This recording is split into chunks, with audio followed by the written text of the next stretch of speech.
Вечером 11 февраля в Национальном исследовательском институте хирургии сердца и трансплантации органов в Бишкеке произошел пожар. По данным Минздрава, возгорание началось в 21:00 в подвальном помещении. По предварительным данным, взорвался аккумулятор медоборудования, после чего резко началось задымление 3 и 4 этажей. На момент происшествия в исследовательском институте хирургии сердца находились 104 человека. Из них 50 пациентов, включая 19 детей, 32 ухаживающих и 22 сотрудника. По решению медперсонала немедленно была начата эвакуация пациентов по другим отделениям.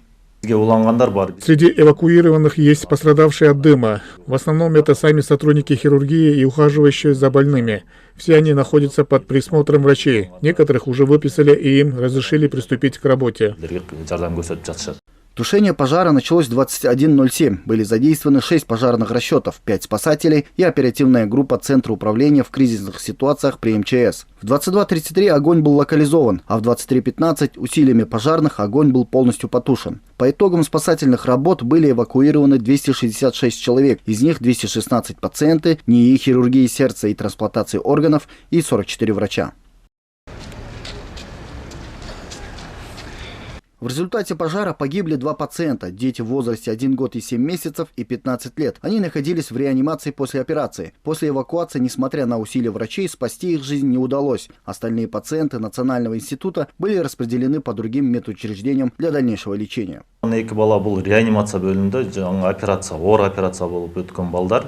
Два ребенка, которые погибли, ранее перенесли тяжелую операцию и находились в отделении реанимации. Они погибли после эвакуации. Смерть наступила уже в другом отделении. Одному было 15 лет, второму 1 год и 7 месяцев. Председатель Кабмина Адылбек Касымалиев сразу после прибытия из Арабских Эмиратов посетил место происшествия. Он ознакомился с масштабом разрушений, нанесенных зданию и оборудованию института, и дал соответствующие поручения министерствам по ликвидации последствий пожара. Также он поручил оперативно рассмотреть вопрос о выделении необходимых финансовых средств для восстановления института и оказания помощи пострадавшим и усилить контроль за соблюдением правил пожарной безопасности в медицинских учреждениях. После глава Кабмина посетил эвакуированных пациентов и ознакомился с состоянием больных и поручил обеспечить их всем необходимым для полного выздоровления. Также были даны соответствующие указания по подготовке новых мест для пациентов, ожидающих операции на сердце.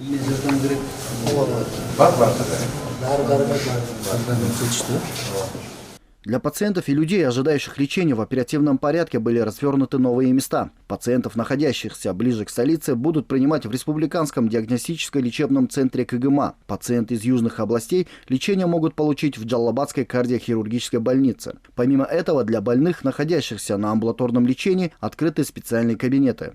Вчерашнего дня в поликлиническом отделении Национального центра кардиологии и терапии также развернут кабинет, где сейчас принимают кардиохирурги для пациентов, которые пришли на консультацию. Поэтому сейчас в целом помощь для всех доступна, никаких претензий, жалоб не поступало со стороны пациентов.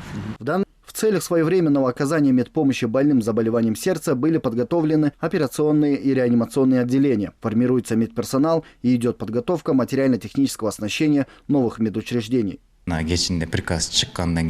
После того, как вышел приказ, мы сразу начали привозить оборудование. Здесь мы планируем подготовить 37 койко-мест, 2 операционных блока и 2 реанимационных блока. Сейчас мы обсуждаем с директором и планируем разделить места на 2 отделения для детей и взрослых.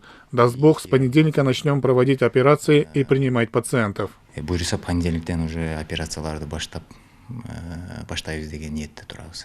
По факту произошедшего пожара, повлекшего смерть 2 пациентов Национального института хирургии, возбуждено уголовное дело по статье «Нарушение правил пожарной безопасности» Уголовного кодекса Кыргызской Республики. Идут следственные мероприятия.